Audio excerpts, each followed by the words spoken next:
Sehat, tackle.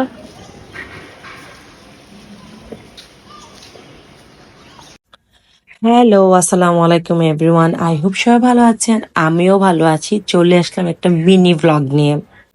আমার মতো কে কে আছেন বলেন তো, যে বেবিদের চুল ফালাতে খুব বেশি কষ্ট হয়। আমাদের এই যে তো আমরা দেখতাম আব্বু আম্মুরা খুব ঠাসঠুস চুল ফেলে দিত এবং আমরা চেতাম না চুল ফেলাতে, বাট ওরা খুব চেত চুল ফেলতে। কিন্তু এখন আমার যেটা হয়েছে, আমাদের বেবিদের তো চুল আমি ফালাতে চাই না। ইভেন আমার আশেপাশে যারাই নিউ মম আছে ওদেরও শুনি যে চুল ফেলাতে চায় না, ওদের আসলে অনেক বেশি খারাপ লাগে। আমার তো দেখা যায় আমি তাও যতটুকু না চাই, তাকবীর তো একদমই সিয়ারা সেরের চুল ফেলাতে চায় না। এত বেশি মন খারাপ লাগে, মনে হয় যে আল্লাহ এত কষ্ট করে এত সুন্দর যত্ন করে তো চুলগুলা রাখি, বাট কিছুদিন পর ঠাস ঠুস ফেলে দিতে হয় বা সিচুয়েশনের কারণেই আসলে ফালানো হয়। খুব খারাপ লাগে। সো আজকের ব্লগটা থাকছে সিয়ারা সেরের হেয়ার কাট নিয়ে।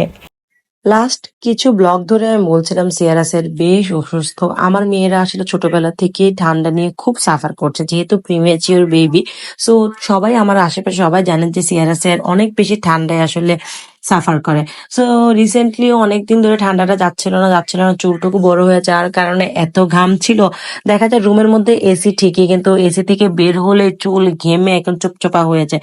সো আমি ভাবছিলাম চুলটা কেটে দেবো, কোনোভাবেই তাকবীরকে রাজি করাতে পারছিলাম না। বাট ফাইনাল ও আসলে গিভ আপ করেছে। ও বলছে ঠিক আছে চুলটা কেটে নিয়ে আসা যায়। সো আমি এদিকে ভাবলাম যে চুলটা যেহেতু কাটাবো, এই জিনিস আসলে ব্লগ করে রাখি। এতদিন তো চুল কেটেছি, কোনো কিছু আসলে ব্লগ করে রাখা হয়নি। এটা আসলে মেমোরিও থাকলো, আপনাদের সাথেও শেয়ার করি। সো ওই দিন আমি ফার্স্টে যেটা করলাম, নিচে নেমে যাওয়ার পর তাকবীরের কিছু কাজ ছিল, আমরা এদিকে লাইব্রেরি থেকে কাজটা শেষ করে তাকবীরের কাছে সেহেরকে নিচে দিয়ে আমি সিয়ারাকে নিয়ে উপরে চলে যাই পার্লারে। কারণ দুজনকে একসাথে নিয়ে তো আমি আসলে কন্ট্রোল করতে পারবো না। তাই ভাবলাম সিয়ারের কার্ডটা শেষ হলে সিয়ারাকে নিচে রেখে আমি আবার উপরে যাব সেহেরকে নিয়ে। অনেকেই ভাবতে পারেন সিয়ারা আসলে এত সুন্দর করে ক্যামেরার দিকে তাকিয়ে আছে। ও যেটা হয়েছে আসলে ক্যামেরার দিকে ভিডিও করার জন্য তাকিয়ে আসলে থাকে না। ও আসলে এত ভয় পাচ্ছিল, আমি ওকে দেখাচ্ছিলাম যে দেখো তোমাকে কত কিউট লাগছে, আন্টি তোমার চুলে ওয়াও করে দিচ্ছে। মানে এটাকে দিয়ে ওকে মানে এঙ্গেজ করে রাখার জন্য আমি বেসিক্যালি ভিডিও গুলা করছিলাম। আর ও এত সুন্দর করে তাকিয়ে আছে। ইউজুয়ালি যেটা হয়, রিসেন্টলি বাচ্চারা তো খুব তাড়াতাড়ি আসলে ভুলে যায় বা অনেক কিছু মনে রাখে, অনেক কিছু আসলে ভুলে যায়। ওদের কাছে চুল কাটাটা অনেক মানে নতুন লাগছিল, যে আল্লাহ কি হচ্ছে অনেকদিন পরে কাটা হয়েছে তো রিকল করতে পারছিল না। ও খুব ভয় পাচ্ছিল, এই কারণে প্রথম দিকে তো খুব স্টাক হয়ে ক্যামেরার দিকে তাকিয়ে আছে। তারপর আস্তে আস্তে লাস্টের দিকে মোটামুটি একটু ফ্লেক্সিবল হয়ে গেছে। এখানে নিচে দাঁড়িয়ে তো বলছিলাম যে আন্টি তোমাকে এখন ফ্রেশ করে দিবে। এই যে এখন চুল কাটার পর এখন একটু একটু এনজয় করছে, হাতে একটু পানির বোতলটা নিয়ে হাঁটাহাঁটি করছে। স্যারকে নিয়ে তাকবির একটু দূরে চলে গিয়েছিলাম। আমি ফোন দিয়ে বললাম যে সিয়ার তো শেষ, তুমি একটু উপরে আসো। তারপর আমি ফাঁকে একটু আইব্রোটা করে নিয়েছিলাম। এই যে স্যারকে নিয়ে তাকবির আসছে, কিন্তু যেটা হয়েছে নিচে তাকবির স্যারকে নিয়ে আসার পর স্যার উপরে উঠবে না। ওর বাবাকে রেখে ও কোনোভাবেই উপরে উঠবে না। কিন্তু উপরে তো আসলে মেয়েদের পার্লারে তো ছেলেদেরকে অ্যালাউ করে না।